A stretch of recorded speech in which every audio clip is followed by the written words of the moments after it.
हनुमान भगवान श्री राम के महान भक्त थे। भगवान श्री राम के बाद यदि किसी का नाम स्मरण किया जाता है तो वो है हिंदुइज्म के सबसे ताकतवर और सबसे लोकप्रिय हनुमान जी। इनकी बहादुरी और शौर्य की कहानी तो हर किसी ने सुनी होगी। इनके किस्से हमने रामायण और महाभारत में भी सुने हैं। हनुमान जी के बिना रामायण पूरी नहीं हो सकती। रामायण काल में जन्मे हनुमान सैकड़ों सालों बाद महाभारत काल में भी जिंदा थे। इनके अस्तित्व को हम त्रेता युग से जानते हैं। कहा जाता है कि महाभारत की लड़ाई से पहले हनुमान जी पांडवों से मिलने आए थे।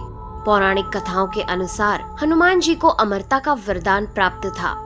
धार्मिक ग्रंथों की बात करें तो हमें उनमें हिंदू धर्म के भगवानों के वापस स्वर्ग में जाने का वर्णन मिलता है, लेकिन शेष रहते हैं हनुमान जी, जिनके मरने या वापस स्वर्ग में जाने की बात किसी भी ग्रंथ में देखने को नहीं मिलती। इस बात को दोहराने की जरूरत नहीं है कि भगवान हनुमान अमर थे। कुछ महान लोगों ने उनके दर्शन करने की बात भी कही है, जिसमें ऋषि माधवाचार्य, तुलसीदास, स्वामी रामदास और राघवेंद्र स्वामी जैसे महापुरुष शामिल हैं।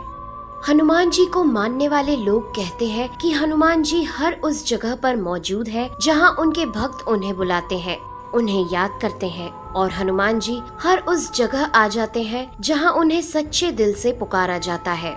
वहीं दुनिया भर में कई ऐसी जगहें हैं जहां ऐसे पैरों के निशान बने हुए हैं जिन्हें देखकर पता चलता है कि कोई ऐसा जीव मौजूद है जो आकार में बेहद विशाल है। दुनिया भर के कई अलग अलग देशों में इस तरह के विशालकाय पैरों के निशान काफी संख्या में पाए गए हैं और वैज्ञानिकों का ये दावा है कि ये निशान किसी ऐसे जीव के हैं जिसका शरीर काफी विशाल रहा होगा।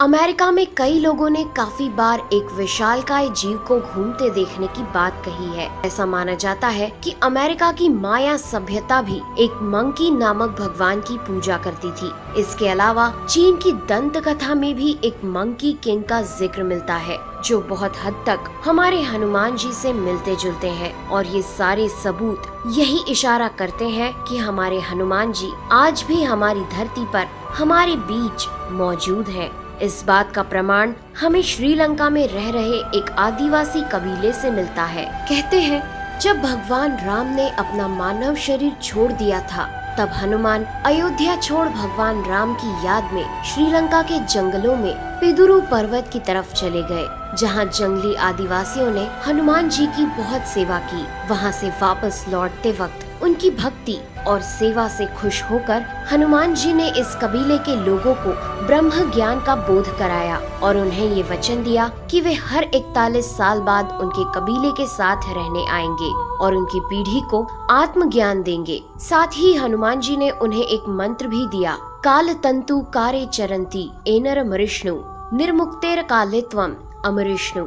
और इस मंत्र को देते हुए कहा कि जब भी तुम मेरे दर्शन करना चाहो तब ये मंत्र पढ़ना, मैं पलक झपकते ही आ जाऊंगा। पर उन कबीले वालों ने हनुमान जी से पूछा कि यदि ये मंत्र किसी और के हाथ लग गया और वो इसका गलत इस्तेमाल करने लगा तब क्या? तब हनुमान जी ने उनसे कहा कि ये मंत्र सिर्फ उस इंसान के लिए काम करेगा जिसको अपनी आत्मा का मुझसे जुड़े रहने का एहसास होगा, और जहाँ ये मंत्र पढ़ा जाएगा वहाँ से 980 किलोमीटर तक ऐसा कोई भी इंसान नहीं होना चाहिए जो मुझ में सच्चा विश्वास ना रखता हो। खैर, मजेदार बात ये है कि ये जंगली आदिवासी समुदाय आज भी मौजूद है और श्रीलंका के जंगलों में बाहरी समाज से एकदम दूर है। इनका रहन सहन और पहनावा और भाषा भी प्रचलित भाषा से एकदम अलग है।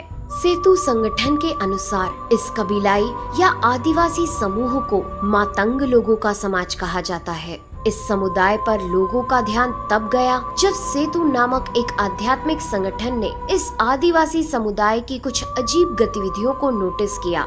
इस संगठन ने उनको और अच्छी तरह से जानने के लिए जंगली जीवन शैली अपनाई और इनसे संपर्क साधना शुरू किया। संपर्क साधने के बाद उन समूह से उन्हें जो जानकारी मिली उसे वे जानकर हैरान रह गए। दरअसल ये अजीब गतिविधियां एक पूजा का हिस्सा थी जो हर 41 साल में हनुमान जी के आने पर की जाती थी, और ये लोग इस अजीब एक्टिविटी को इसलिए करते थे क्योंकि हनुमान जी उस समय उनके साथ थे। सिर्फ कबीले वाले उनको देख सकते थे। सेतु अनुसार इन आदिवासियों के मुखिया बाबा मातंग ने हनुमान जी के द्वारा उस प्रवास के दौरान किए गए हर कार्य और उनके द्वारा बोले गए प्रत्येक शब्द का एक एक मिनट का विवरण अपनी एक पुस्तिका हनु पुस्तिका में नोट किया है।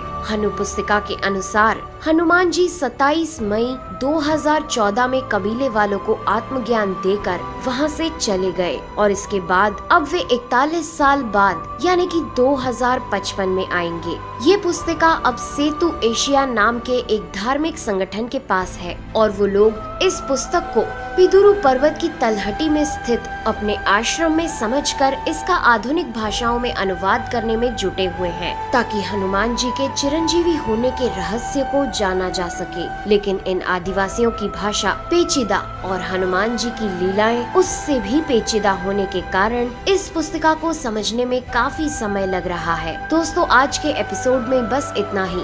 वीडियो पसंद आया हो तो लाइक करें, शेयर करें और कमेंट करके इस वीडियो पर अपनी राय हमें जरूर दें। मैं हूं आपकी दोस्त नेहा आगरकर। फिर मिलेंगे एक नए एपिसोड में। अब दीजिए इजाजत। नमस्कार।